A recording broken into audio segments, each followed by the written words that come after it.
India అనేక రాష్ట్రాల కలయిక మన దేశం. రాష్ట్రాలు, కేంద్రపాలిత ప్రాంతాలు ఇలా అన్నింటినీ కలిపి కేంద్ర ప్రభుత్వం పాలిస్తుంది. రాష్ట్రాలకు స్వయం ప్రతిపత్తి ఉన్న కొన్ని అంశాలపై కేంద్రానిదే గుత్తాధిపత్యం. అన్ని రాష్ట్రాలను ఒకే విధంగా చూడాల్సిన బాధ్యత కూడా కేంద్రానిదే. మరి కేంద్రం ఆ బాధ్యతను సరిగ్గా నిర్వహిస్తుందా? ముఖ్యంగా ఆర్థికపరమైన అంశాల్లో సరైన పద్ధతులను పాటిస్తుందా? ఉత్తర దక్షిణ రాష్ట్రాల మధ్య అంతరాలను సృష్టిస్తోందా? కేంద్రం ఉత్తరాది రాష్ట్రాలపై ప్రేమ కురిపిస్తూ దక్షిణాది రాష్ట్రాలపై వివక్ష చూపిస్తోంది. ఇది ఎన్నాళ్లుగానూ ఉన్న ఆరోపణ. ఇప్పుడు ఈ ఆరోపణలు బలంగా వినిపిస్తూ ఉన్నాయి. పన్నులు, ఇతర పద్ధతుల్లో సేకరించిన నిధులు కేంద్రానికి వెళ్ళిన తర్వాత మళ్ళీ తిరిగి పంపిణీ అవుతాయి. అయితే ఆ తిరిగి వచ్చే సమయంలోనే అసలు పంచాయతీ మొదలవుతుంది. ఫర్ సపోజ్ కేంద్రం ప్రతి రాష్ట్రం నుంచి ₹1 వసూలు చేస్తే కొన్ని రాష్ట్రాలకు తిరిగి కేటాయించేటప్పుడు 50 పైసలు కూడా ఇవ్వడం లేదు. పైపైన చెప్పుకోవడం కాదు, గణాంకాలు ఒకసారి చూద్దాం. కొన్ని రాష్ట్రాలకైతే ఈ కేటాయింపులు మరీ దారుణంగా ఉన్నాయి. కర్ణాటక అయితే సేకరించే ప్రతి రూపాయలో కేవలం 15 పైసలు మాత్రమే రిటర్న్ ఇస్తోంది. తమిళనాడుకి 28 పైసలు, తెలంగాణకు 47 పైసలు, ఏపీకి 42 పైసలు, కేరళకు 62 పైసలు మాత్రమే రిటర్న్ వస్తూ ఉన్నాయి. కానీ విచిత్రంగా మరికొన్ని రాష్ట్రాలకు మాత్రం భారీ కేటాయింపులు ఉన్నాయి. అందులో టాప్ ప్లేస్లో ఉన్నవి ఈశాన్య రాష్ట్రాలు. నిజానికి తప్పేం కాదు, ఎందుకంటే అక్కడ భౌగోళిక పరిస్థితులు కానీ, సరిహద్దు సమస్యలు కానీ, అక్కడ ప్రజల స్టాండర్డ్స్ కానీ ఆ విధంగా ఉంటాయో వాటి దృష్టి ఆ కేటాయింపులు చేస్తూ ఉన్నారు. తప్పు పట్టడానికి అస్సలు లేదు. కానీ కొన్ని ఉత్తరాది రాష్ట్రాలకు కూడా ఈ మాత్రంగా అంటే భారీ కేటాయింపులు చేస్తోంది కేంద్రం. రాజస్థాన్కు సేకరించే ప్రతి రూపాయికి ₹1.20 కేటాయిస్తోంది. ఒడిశాకు ₹1.25 పైసలు, మధ్యప్రదేశ్కి అయితే తీసుకునే ప్రతి రూపాయికి బదులుగా ₹2.09 వెళ్తుంది. అంటే డబుల్ కంటే ఎక్కువ. యూపీకి 2.49 పైసలు కేటాయిస్తుంది. అయితే ఈ లిస్టులో టాప్ ప్లేస్లో ఉన్న రాష్ట్రం బీహార్. ఈ రాష్ట్రం నుంచి కేంద్రం వసూలు చేసే ప్రతి రూపాయికి ఏకంగా ₹7.26 కేటాయిస్తోంది. ఇదెక్కడ లాజిక్కో అస్సలు అర్థం కావడం లేదు.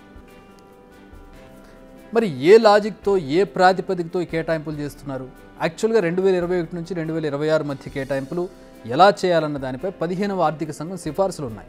ఈ సిఫార్సుల ఆధారంగానే 42% నిధులను రాష్ట్రాలకు కేటాయించాలి. రాష్ట్రాల విస్తీర్ణం, రాష్ట్రాల జనాభా, అత్యల్ప తలసరి ఆదాయం, అటవీ పర్యావరణం, పన్ను వసూల్లో రాష్ట్రాల సామర్థ్యం ఇలా అన్ని అంశాలను పరిగణలోకి తీసుకొని అక్కడ కేటాయింపులు చేస్తారు.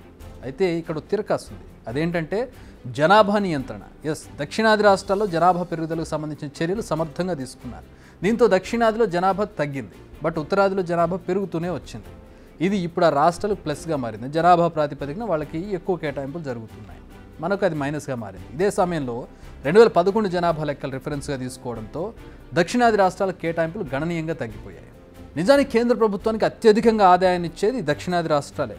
కానీ ఇప్పుడు ఆ నిధులను ఉత్తరాది రాష్ట్రాల అభివృద్ధికి ఉపయోగిస్తున్నారనేది ఆరోపణ. ఇదే విషయాన్ని ఫినాన్స్ కమిషన్ ముందుంచాయి సౌత్ రాష్ట్రాలు. దీంతో జనాభా నియంత్రణ చేసినందుకు తగిన ప్రోత్సాహకాలు ఇస్తామని హామీ ఇచ్చారు, అమలు కూడా చేశారు. కానీ ఒక తిరకాసు పెట్టారు. అదేంటంటే 1976కి బదులు 2011 నుంచి ఈ లెక్కల పరిగణలోకి తీసుకుంటామన్నారు. మరి జనాభా కంట్రోల్ అవ్వడం 1980-90లో జరిగితే 2011 నుంచి పరిగణలోకి తీసుకోవడంతో మరోసారి నష్టపోయాయి దక్షిణాది రాష్ట్రాలు. సో ఏం చేసినా లబ్ధి మాత్రం ఉత్తరాది రాష్ట్రాలు పొందేలా ఉన్నాయి కేంద్రం చర్యలు. 10th finance commission, 15th finance commission కేటాయింపులను కంపేర్ చేసుకుని చూస్తే దక్షిణాది రాష్ట్రాలకు ఈ కేటాయింపులు తగ్గాయి, ఉత్తరాది రాష్ట్రాలకు కేటాయింపులు పెరిగాయి. అంటే ఇలా నష్టపోయిన వాటిలో గుజరాత్, హర్యానా కూడా ఉన్నాయి. బట్ దక్షిణాది రాష్ట్రాలు అన్నీ ఉన్నాయి: కేరళ, కర్ణాటక, తమిళనాడు, ఆంధ్రప్రదేశ్, తెలంగాణ. మరి కేంద్రం ఏం చెబుతోంది? తాము ఏ రాష్ట్రంపై వివక్ష చూపడం లేదని, ఆర్థిక నిపుణులు చెప్పిన దాన్ని అనుసరిస్తున్నామని చెబుతోంది. మరికొందరు బీజేపీ నేతలు ఉత్తరాది రాష్ట్రాలు పేదరికంలో ఉన్నాయి, దక్షిణాది రాష్ట్రాలు అత్యధికంగా ఆదాయాన్ని ఆర్జిస్తూ ఉన్నాయి, ఈ అసమానతలు తొలగాలంటే ఇలాంటి కేటాయింపులు, అంటే అక్కడ ఎక్కువ ఇక్కడ తక్కువ చేస్తూ ఉండటం అవసరం అనేది వాళ్ళు సమర్థించుకునే అంశం. అయితే ఉత్తరాది రాష్ట్రాల కేటాయింపులు చేయడంలో తమకు అభ్యంతరం లేదని, బట్ దక్షిణాది రాష్ట్రాలకు కూడా కేటాయింపులు పెంచితే మంచిదన్నది ఇక్కడ ఉన్నటువంటి నేతల వాదన.